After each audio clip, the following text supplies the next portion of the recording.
Hi everyone, welcome back to the Ask Mike show, and today I'm joined with John Robb. John, thanks for being a guest. Yeah, hi Mike, how are you? Yeah, doing really great, thanks. So you're a music journalist and you've got your own website, which is Louder Than War, and you're a member of the Membranes as well, if I'm right in saying that, and you do a lot in the music industry and entertainment industry amongst other things as well. But I'm curious as to what your start was in music, and was that what came first? Was it music that came first, or was it journalism that came first? And what sort of brought them together? Well, when I was really young, I was completely captivated by glam rock and watching it on Top of the Pops. It's all the great glam rock, David Bowie, T-Rex, but also all the other glam rock, which isn't quite as cool, but like Glitter Band, Mud, Sweet, Slade, loved all those bands. But I've grown up in Blackpool, that's where I was born. It was unattainable. All that music was like, they could be made by people in outer space as far as we were concerned. And then punk rock came along in 76, 77, and it was something that was so obtainable. Part of the message was you could do this yourself, and it was really empowering. So even people like us who never played guitars in our lives went and formed bands and tried to make sense of it all. So that's how I started playing music, 77, 78. But I started writing about it as well, because somebody came to school and they brought a fanzine. One of the key things in punk was fanzines, which were really badly typed, photocopied sheets of paper about music. So instead of thinking you could only write about music in music papers, you realize you could write about it yourself, type it out yourself, photocopy it and sell it to your friends. And that's how I started writing. It wasn't like I did a writing course at college, none of that.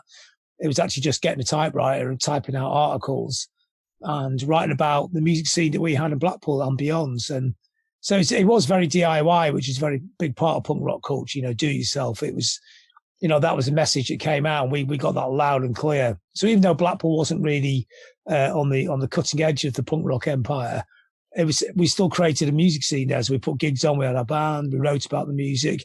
And then we just started moving out from there, Manchester to Blackpool, then to London, then getting written about the music papers. And then because my fanzine was quite a well-known one, I got asked to be on the music papers as a writer, as a freelancer. And that's because I was writing there. Then I got asked to write books. Then I got asked to be on telly and on the radio. It's all like an endless series of accidents, really.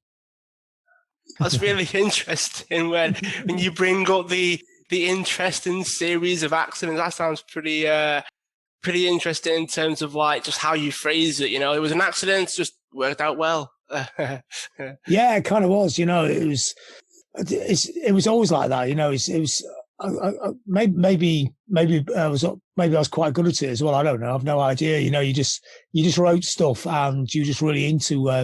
I'm really into words, and anyway, I like writing it, and I like writing in my own style. See, I never went to a journalism college because they teach you how to write like a proper journalist, which is a craft and a skill. But I had never thought of myself as being a journalist. I think I'm more of a writer, really. So I describe things, more than writing down facts. I mean, I could put it in the connotation and the depth and why it's there, et cetera, et cetera. But I still like the feeling if you read something, you feel like you're actually in the room at that moment of time. And that's always been my favorite kind of writing. And and music writing is free. You can write any style you want. It doesn't have to be any formal way of writing about music. And that's probably one of the sadder things in the last few years, that people actually go to colleges to learn to be music writers. It's kind of sad because I don't think there is a house style. And also it's sad because there isn't really much of a career in being a music writer. I mean, the internet pretty well knackered it, because now, and I guess this is probably fairer. If you're a music fan, you can go around streaming sites or YouTube and just follow one thing to another, make your own mind up. And really, you should be making your own mind up. But, people still, at some point, some people still need gatekeepers, or people who understand the context, or people who are prepared to sift through everything that's out there a little bit more to find the new things or whatever the next thing is, or put the old things into a different context. I mean, these are all strands of what it is to be a music writer. And in a way, it's a great grounding to write about other stuff as well, or ideas. It's a freedom of ideas, because they always used to say sports writing was the best way to learn how to be a journalist, because you have to be descriptive but succinct and full of facts, but in about 2 paragraphs. But I would sort of say music writing is good as well, because it's kind of open-ended.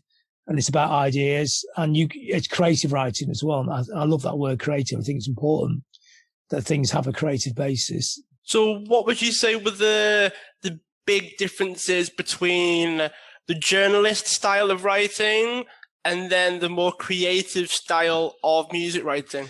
I think you could do anything in music writing. You know, if you hear a piece of music and really like it, you could actually write a review. I really fucking like it, full stop, and that could be it. And that would actually be a valid piece of music writing, you know. Or you could write a 10,000 word piece on it. I think it's that open ended. To me, there is no rules on how you write. So when people come to my site to be writers, they say, "How do you want me to write?" I say, "Well, it's up to you." You know, I mean, there'll be a few things I'll say. You know, it'd be better if I could see the strengths in your writing. If you play your strengths, that'd be good. But I think the only rule is never be boring. You know, that's in music writing. You could be anything.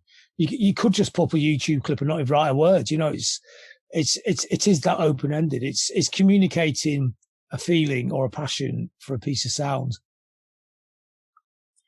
So how do you go above boring then? Because to be people that are quite new to the concept of writing, that you might read it and go, that is probably a little bit on the side of boring. But then you might read something that they've tweaked as well. So maybe they've made changes and it's instantly, not boring, for want of a better expression. So what makes it boring, and how can people avoid it? That's hard to define, isn't it? Because everybody's got a different. The only thing I could say, and I think this isn't true with anything in music, you have to go with instinct. So if you feel a piece of writing is brilliant, it's brilliant to you, and then it works. Or if you hear a piece of music and everyone's going, "Oh, that's the worst thing ever," but you're going, "Oh, that's total genius to me," then it's total genius, isn't it? So it's so you have to trust your instincts and your feelings on things.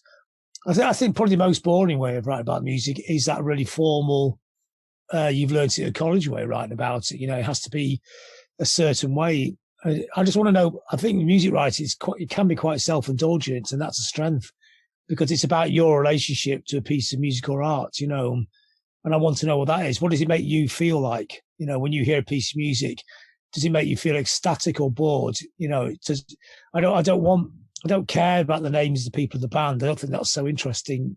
If it's a new band, obviously, if it's an older band, it has a context to it. But it's what your relationship to it is, and that's the spark, and that's the point where the reader goes, "Okay, I like that kind of feeling. I will investigate this piece of art or music and see if it happens to me as well." What made you want to start Louder Than War then? Because that's the website that you started.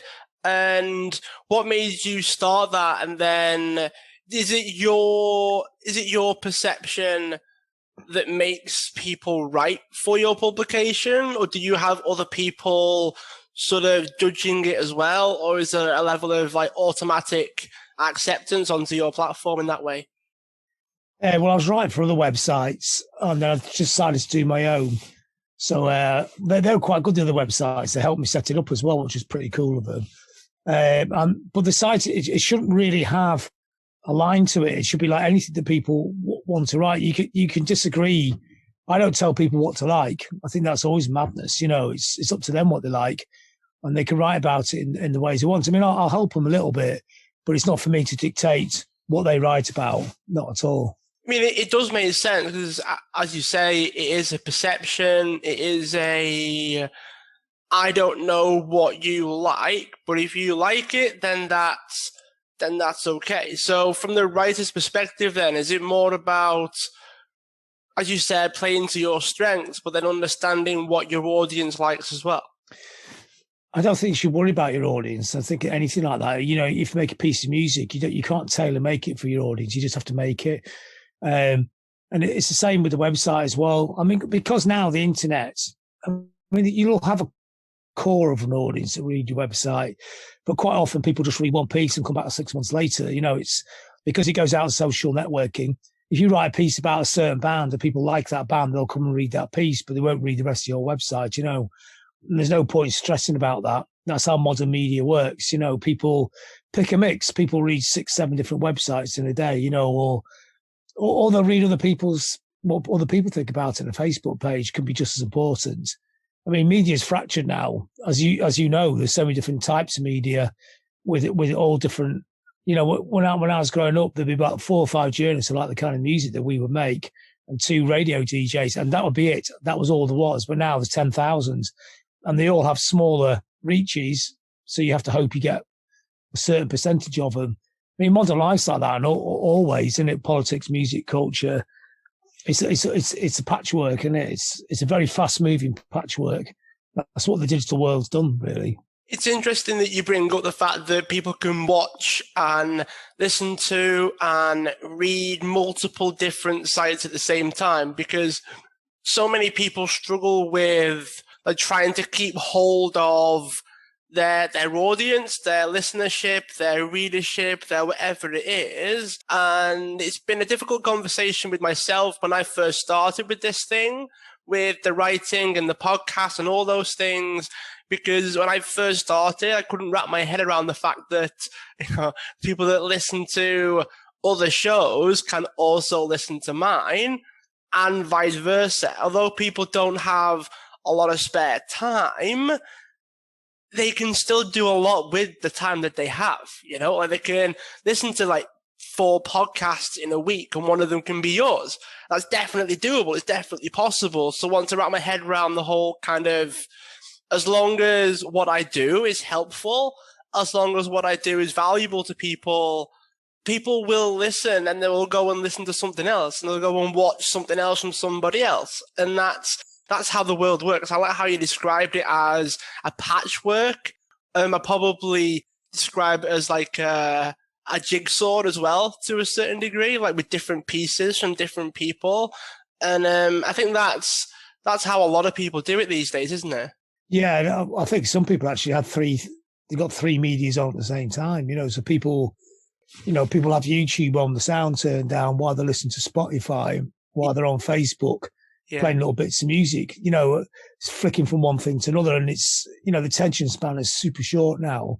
So even when people listen to a podcast, I mean, yeah, quite often they'll listen all the way to the end. But if you look at the stats of most podcasts, they decay pretty quick. The first 10 minutes, 100%. By the time you get to 30, 40 minutes, it's down to about 10, 15%. I mean, it's not a measure of the quality of the podcast. It's a measure of the way people consume media. It's kind of, they'll sort of half listen to it, something will spark their attention, then they'll drift off again, get distracted by something else on the laptop. And that's how it works. And you have to realize that. And to get your ideas through, you have to sort of squeeze them in the gaps in a sense. But that's not an argument against long form, because I like long form, maybe because I'm older, but I do like long articles, you can get really immersed inside them. I still like albums, but I don't listen to vinyl, but I would listen to a whole album on Spotify. Or like a lot of podcasts can be really fascinating. You can get lost in a podcast for an hour or even 2 hours. It doesn't mean that sort of media is completely dead, but it has to compete with 1,000 competing different types of media all at the same time. So maybe it forms a background and people sort of dip in and out of it, so the podcast is running and then they'll turn it down and look at something on YouTube and go back to the podcast. So but mate, you could argue it's always like that. When, people used to read newspapers, they would just flick from one article to another. They wouldn't read everything, every word of every single piece, but it's just now everything goes faster, everything goes quicker, just because that's what the internet does. It's a barrage of ideas and people just cram them all in really quickly. In about 10 years time, we'll have, evolved into strange looking creatures that are like sort of digital antennae so we can keep up with all this stuff. Yeah, it's a strange situation where, like, for instance, use myself as an example. I can listen to a 2-hour podcast on 2 times speed. That's how I tend to listen to my shows. I listen to it on twice speed. And then I can listen to a 15-minute podcast, but do like 3 or 4 of them back to back, because I don't listen to them every day. So it helps to be able to batch a few of the smaller ones in as well. And I'm happy to do both. I'm happy to be like knee deep into an idea. At the same time, I like the short, sharp, get to the point, move on at the same time. So I think it just depends on what people are in the mood for. Depends on what people want, which then brings up what you brought up before, which is sometimes you've just got to create for yourself. And when people want it or want to listen to it or want to read it or consume it, then it's there for them, like on demand almost. I never thought of that, of speeding them up. That's really great, isn't it? Yeah, that's a really cool idea. Yeah. It takes a lot of getting used to. When I first did it, I was like, how did people do this? This is outrageous. How do people, my brain can't operate quick enough to catch up with the words, and I listened to half of it, got to listen to it twice, and you think, just may as well listen to it at normal speed then. If you're going to turn the speed up to double, but after listening to it twice, you may as well just get through on normal speed. What are you doing? But eventually, it's weird how the mind works. Like when I sort of scroll social media, sometimes people have those like brain tests whereby the first letter and last letter of every word is right, but they're all jumbled up and you can still read it. Yeah, I wonder if it gets people just cherry pick odd little phrases, or even just not even listen to it, but just feel it coming in without even concentrating on the words. Yeah, sometimes it does happen that way, but then I've noticed that for myself anyway, probably a few people listening to this at 2 times speed will realize that like the important points, your brain naturally speeds up to slow them down. And then it's up to the next thing, and then the next thing, and then the next thing. So it's just a weird way of doing it, but it does get easier the more you do it. It does get easier. But with everything that's going on, with all of the information that we have access to, 2 quick questions. First thing, how did you come up with the name Louder Than War for your own platform? And then because you've got a lot of media you're dealing with, whether you're creating it or consuming it, do you have any strategies for handling the amount of information that you're processing? Well, the name came from the Manic Street Preachers played a gig in Cuba, and Fidel Castro went to the gig, and they said it's going to be very loud, the gig. He came backstage, and he said, loud? It cannot be louder than war, which is a great phrase, and I like the idea that music is louder than war, in a sense, trying to drown out the madness, which would be a great name for a website as well. So yeah, because you always have that thing when you start anything off, you have to spend ages trying to think of the name of it. It's actually a waste of time, isn't it? Because you just want to get something you like pretty quick and go with it. And the meaning in the end creates its own meaning. So, so that's how the name came about. What was the second part of that question? The second part was strategies for coping with the amount of information that you're dealing with, whether you're creating information or absorbing it. Do you have any strategies for people that are struggling to cope? Well, we don't really. I think most people are right for it. They just dip in and out of it, and there are some of the editors do try and take too much on, and I just say no, just back off and do less, and we got a team now. It's good because there's quite a lot of editors, because we don't work like a normal say newspaper or magazine sort of format. There's about 20, 30 people have access to the site with passwords, and they can put their own articles up, or they can put, they could put stringers, freelancers stuff up as well. So it's very much a team effort. So I'm kind of the front of it because I'm probably the best known person there, etc. But it's a platform for other people to use. I mean, it's not really, like I think we were saying before, it doesn't have a central editorial policy. It's just a space for music fans to enthuse about music or argue about music, and that's that rolling debate. And I like that. I like that idea, I like the idea of it contradicting itself. I think that's important. Contradicting yourself is quite an interesting concept, isn't it? Because it implies that you're changing, or it implies that you're growing, or that your ideas have changed maybe over the months or the years. And have you ever had that moment where you have contradicted yourself, and have you picked yourself up on it, or has somebody else had to do that? How did you navigate that?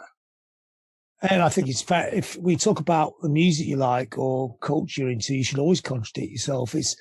I never understand people who are loyal to one type of music all their lives. I mean, I still like music I liked 40, 50 years ago, but it's not the only music I like. I just add things onto the pile all the time.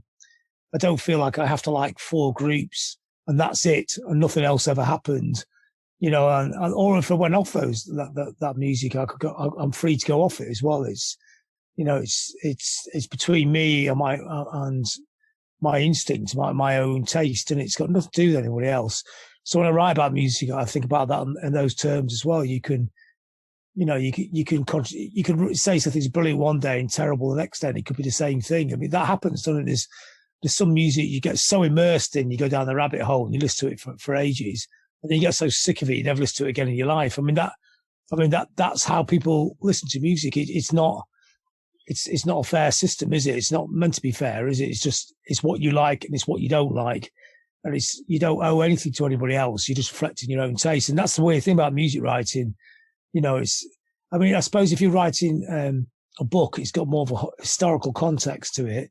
So you sort of have to say where that stuff came from and why it happened. And that can be different. That's a different way of writing. But I think if you're writing on a website, it's very much of that moment and what you feel in that moment. And it can be quite intense, what you feel in that moment as well. What you said there sort of implies that loyalty is very, very difficult to, I guess, I wouldn't say condition is the right word, but it's very, very difficult to achieve because everyone's bouncing around and consuming so many different things at once and reading articles, listening to music, following bands, all that sort of thing. It can be very hard to sort of encourage someone that's listened to you or read your stuff for the first time to then instantly sort of buy into your thoughts and your concepts and then keep reading your stuff because they like it enough to keep doing it, which is quite a difficult skill to do, I imagine. I think there's going to be a core of people who are interested in your take on things and on what and they know what you like and don't like. And that can help when you read people's stuff because you get the context to it. But there's going to be like an awful lot of people who haven't got any idea of who you are or why you write about things, and they just take it at the surface, which is great as well. They're more interested in the person that you're writing about, which I think is, in the end, I think everybody has to realize that, who writes about musical culture, that even if you're one of the better known people in culture, you're still way down the ladder from the people you're writing about. When you put events on, you realize this pretty quickly, that if you put a musician on, they'll always sell way more tickets than a music writer, because music writers, there's a certain iconography in music writers, but outside that world, it really doesn't matter that much, But even like a mid-table band will have a much stronger core of people interested in what they're doing and a fierce loyalty. And that's interesting, actually. It's interesting that music has more value than music writing, because music writing is a creative form, but the music itself is actually at the top of the pile. And I think people should remember that as well. It's important. Yeah, the art is, when I've had a chat with a few people about music and the role music can play for people, I've listened to songs that have taken me all the way back to my childhood, all the way back to particular events. So it's very strongly linked, like, in our brains and our memories and things as well. And I think that because of that, music's always going to be a massive part of culture as well. And I think it's at the forefront, I suppose, more so than the writer, because there are lots of singers and composers that write for other artists, and yet we might not even know that that's the case until it comes out in the media, let's say. So it can be something that's more behind the scenes, can't it? Oh yeah, completely. Yeah. There's so many, it just flows in so many different ways, doesn't it? And why things work, why, it's quite interesting. Actually, you shouldn't even think about it too much. That's the other thing. You should you listen to it, you feel it, and you describe that feeling is the core of a good piece of music writing. And I think if you start to think too much about the people reading it, you just drive yourself insane, because like I was saying before, when music writing is different from normal writing. It's not write about politics or news writing. It's very fluid music. It's really hard to pin it down, and it is about the feeling more than the facts. Yeah, I completely echo that. I think that if you can feel it, then that's what you would write about. It's very difficult to write about anything else, I think. Like, if it's a song that makes you feel a particular way, that's the kind of thing that you want to write about. Now, not everybody would feel that same way, but then that's one of the benefits of being unique as well, I suppose. But the writing that you're writing is, if you share what you're feeling and all the emotions that are involved, that's a more powerful way to write, in my mind, than just sharing the facts about the song. Yeah, I think it really is the core and the key to it, isn't it? And I think what's interesting is if people don't even agree what you say, that could be really interesting as well, because it could be a piece of music that you just don't like, but somebody else got a very eloquent and fierce description of what it means to them. That could be great to read as well. Yeah, for sure. So with that said then, John, how did the Membranes get started? You seem to be doing pretty well on the music writing side, but where did the whole, I want to start the band come into it? Well, that was that punk and post-punk period that I did, that anybody could go and make music and create. So we just went for it, and we never played guitars. I never had guitar lessons or anything. We just worked it out. But we made our own musical language, really. We didn't know chords or scales. We just made things that sounded good to us. So and that's how we always made our music. And then even when we took 20 years off and came back again, we just kind of carried on in that way. I mean, obviously, after all that amount of time, you're much more fluid on your instrument than the first time you play.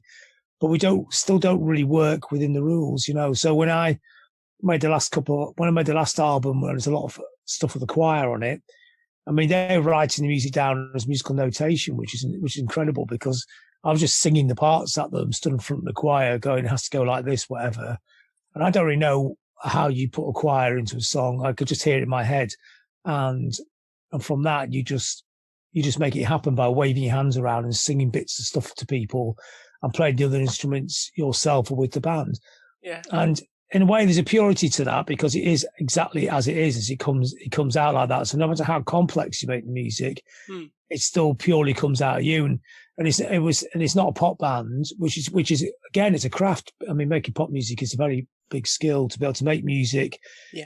To sell 1 million records, to understand what people want. But we're the opposite of that. We just make the music, and we hope 1 million people buy it, but it's nowhere near that.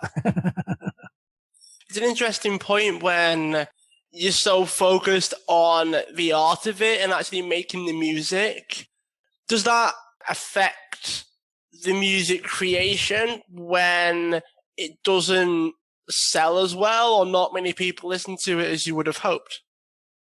Well, it makes your life more difficult, because you're always struggling to be able to afford to do stuff. And obviously, it'd be nice if more people liked it, because it will make your life easier. And also, there's flattery and ego that's always in there as well. But in the end, you just kind of stuck what you're stuck with, aren't you? I mean, I know, especially the last couple of albums have been really great records, but it's in a very narrow field. They work really well for what they are. And the people that get that kind of music totally love them. But to most people, it would just seem like this most insane concept. It's not the kind of music most people listen to. And I don't know how it ended up like that. It wasn't meant to. That's just the way it came out, really. With your experience then, you've obviously been very immersed in the music industry for quite a while now. How have you noticed the role of music changing? Because you do a lot of research and writing for your journalistic pieces as well. So it's different going to come from you than from someone that's just a composer or just a singer or just an artist. So I'd be really, really curious to hear your perspective on how music has changed over time. I think, again, the internet was a massive impacting thing, wasn't it? I think it made everything available all at once, and everyone got deluged with music. But oddly, it kind of pushed music more into the background than it used to be. So when I was growing up, football and music were the key battlegrounds of the playground. That's how everyone defined themselves, what they were, what they dressed like, what they listened to, what football team they supported, were the defining core of people in the 70s and 80s. But now music is something you have on the background while you're doing a computer game. And gaming is the key culture now from the 30s, which is quite fascinating, I think. I was speaking to them the other day, and they were saying, like, now, obviously, about all this stuff, but you have games where they're on 24 hours a day, and they'll have a band playing in the middle of the game as a gig, as part of the computer game, and the band will get like 1 million people watching it. And it's like a whole other world just flickering out there, completely different from what it used to be.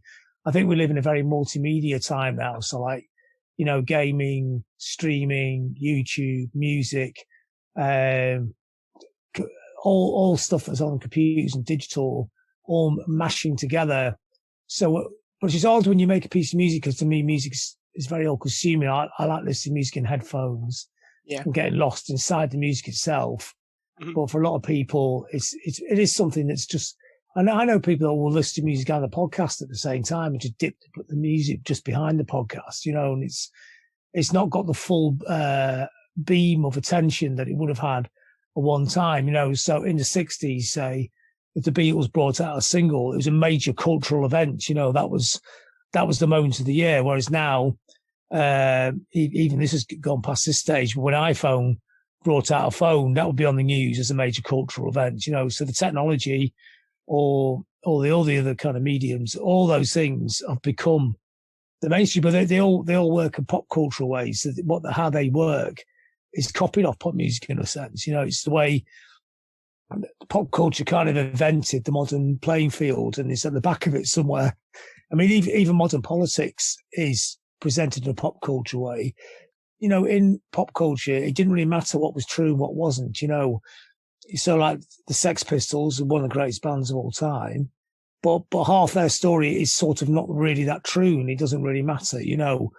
And the myth was, and this is what people always said, the myth is far more interesting than the reality.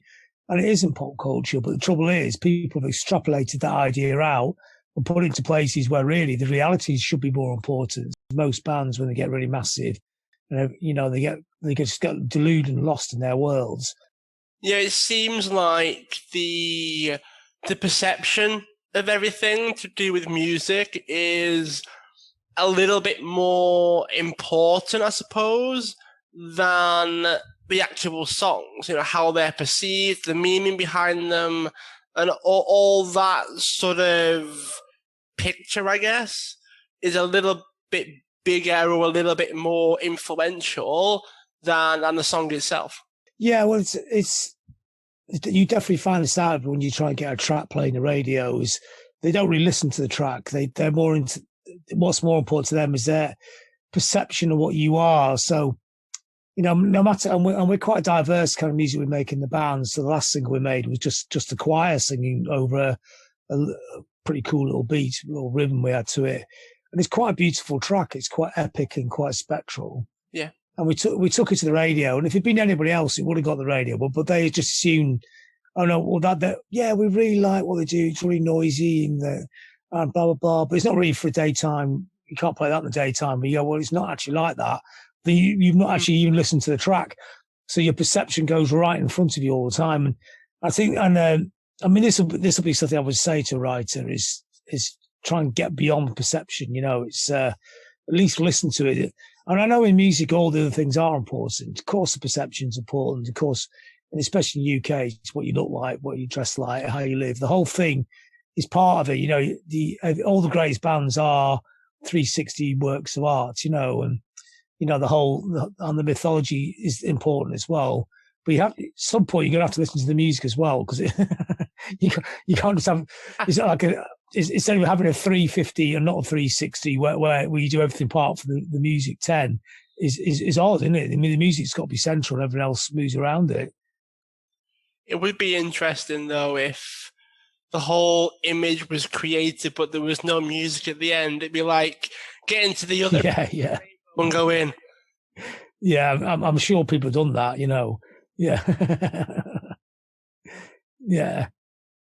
So where can people learn more about you, John? Tell us about the website and some final thoughts before we finish. Well, the website's louderthanwar.com. So just feel free to drop in and maybe join the Facebook page to get updates on the content. The band's a membrane, the same thing, come to the Facebook page, come make friends. Listen to us on Spotify so we can earn a millionth of a penny every time we listen to us. And then just the usual social networking, innit?